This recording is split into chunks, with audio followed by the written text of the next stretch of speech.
அந்த கவிதையை என்னை வாசிக்க சொல்லி அங்குள்ள பெண்கள் எல்லாம் வந்து அழுவார்கள். அவங்க கண்ணில் தண்ணி வந்துடும். அந்த கவிதை சொல்றேன். அறுவடை காலம்.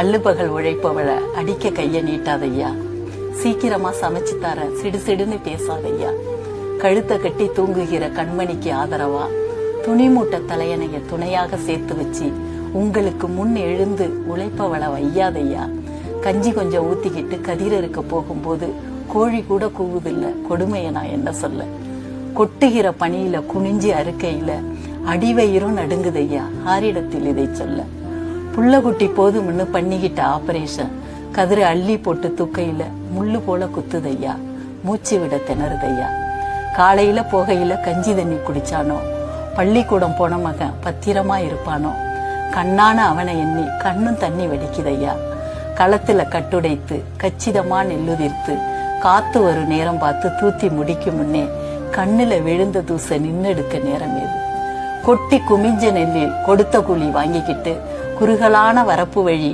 கூலி நெல்லை தூக்கிக்கிட்டு எட்டி அடி வச்சும் 8 மணி ஆச்சுதையா, பச்சை விறகு 10 நேரம் ஆகுதையா, கண்ணு கலங்குதையா, கை நீட்ட நியாயம் உண்டா, உழைச்சதால உனக்கு மட்டும் உடம்பு வலி தாங்களேன்னு ஊத்திக்கிட்டு சாராயத்தை அள்ளுபகல் உழைப்பவளை அடிக்க கைய நீட்டாதையா, சீக்கிரமா சமைச்சு தரேன் சிடு சிடுன்னு பேசாதையா.